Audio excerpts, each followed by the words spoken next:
Magandang araw po sa ating lahat. Magandang araw po, lalo-lalo na sa ating Panginoon. Ako nga po pala si John Robin Medina at ngayong araw po ay samahan ninyo akong muling pag-aralan at unawain ang mga salita ng ating Panginoon. Ngayong araw po, September 27, 2024, araw ng Biyernes.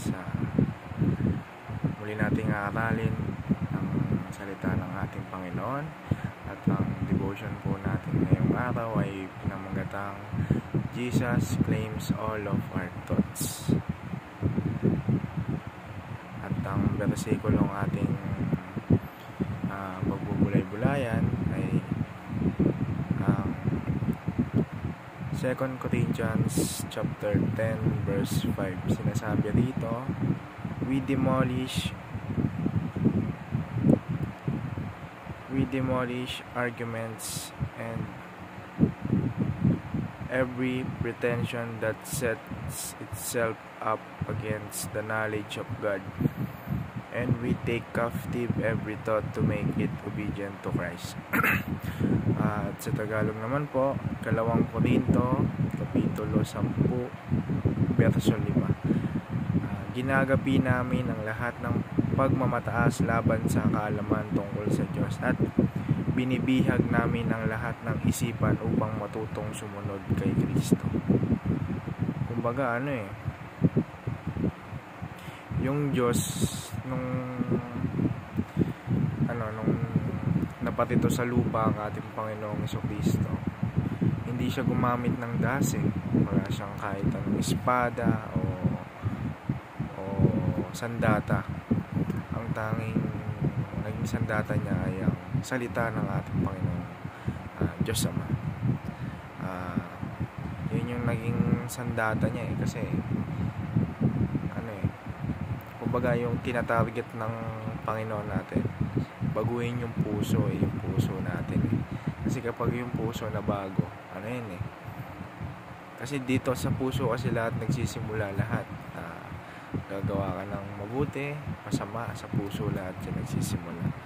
Kaya yun yung naging mission ng ating Panginoong Hesus nung siya'y naparito sa ating mundo. At para naman po sa ating katuruan ngayong araw ay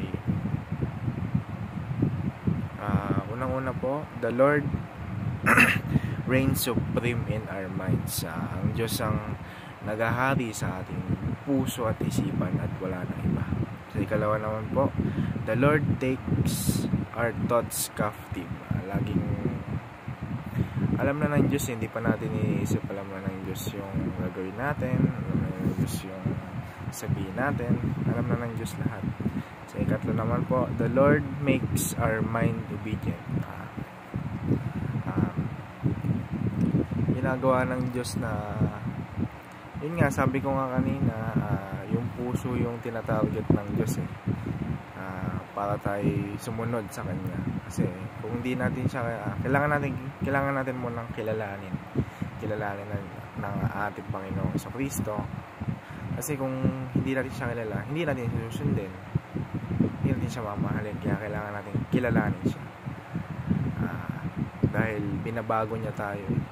Sabi nga sa kanta ng CLCC Core Group, binabago tayo ng Diyos. Yun po yung patungkol sa kanta. At pupunta naman po tayo sa ating application ngayong araw. Unang-una, demolish all arguments against God. Gawa ng diablo yan yung mga argument laban sa Panginoon. Gawa ng diablo yan, kaya kailangan natin alisin yan. Kailangan lang natin manampalataya sa ating Panginoon. Kailangan natin magtiwala sa kanyang mga salita, dahil yun lang ang tanging makapagliligtas sa atin. Kalawa naman po, discover the Christian perspective on all things. Kailangan hindi lang tayo Christian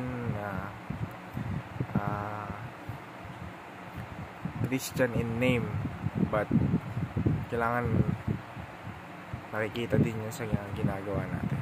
So, ang huli naman po, dedicate our thoughts as captives to Christ. kailangan na ipagpasa Diyos natin lahat ng ating naiisip, lahat ng ating nararamdaman, dahil sa Diyos lahat yan, hindi yan sa ating alam lang natin. At yun lamang po, nagpapasalamat po ako sa pakikinig, at papasalamat po ako lalo na sa ating Panginoon sa pagbibigay niya sa akin ng wisdom. Yun lamang po, maraming salamat po.